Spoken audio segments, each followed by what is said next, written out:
നമുക്ക് നമ്മുടെ മനസാക്ഷിയോട് ചെയ്യാൻ പറ്റുന്ന ഏറ്റവും റെസ്പെക്ട്ഫുൾ ആയിട്ടുള്ള കാര്യം എന്താണെന്നറിയോ?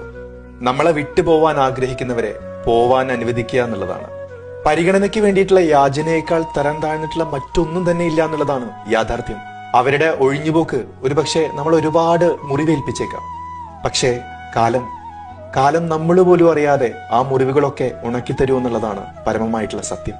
ഒരു കാര്യം ഓർക്കുക, നമ്മുടെ ജീവിതത്തിലൂടെ കടന്നു പോകുന്ന എല്ലാ മനുഷ്യരും എല്ലാ കാലവും നമ്മുടെ കൂടെ ഉണ്ടാവണമെന്ന് ഒരു നിർബന്ധവും ഇല്ല. അവരെ പോവാൻ അനുവദിക്കുന്നതിലൂടെ അവരുടെ ആ തീരുമാനത്തെ നമ്മൾ മാനിക്കുക മാത്രമല്ല ചെയ്യുന്നത്, നമ്മുടെ ജീവിതത്തിലേക്ക് ശരിക്കും ആപ്റ്റായിട്ടുള്ള ആളുകൾക്ക് വരാനുള്ള സാഹചര്യം കൂടെയാണ് നമ്മൾ ഒരുക്കി കൊടുക്കുന്നത്. പരസ്പര ബഹുമാനത്തിന്റെ ഒരു സ്പേസ് അവിടെ ക്രിയേറ്റ് ചെയ്യപ്പെടുന്നുണ്ട്. ശരിയായിട്ടുള്ള ആളുകള് ശരിയായിട്ടുള്ള സമയത്ത് നമ്മുടെ ലൈഫിൽ വന്നു ചേരുമെന്നുള്ള സത്യം മനസ്സിലാക്കുക. അനിവാര്യമായിട്ടുള്ള മാറ്റങ്ങളെ പൂർണ്ണ മനസ്സോടുകൂടിയിട്ട് അക്സെപ്റ്റ് ചെയ്യാനായിട്ട് ശ്രമിക്കുക. Remember, every ending is a new beginning.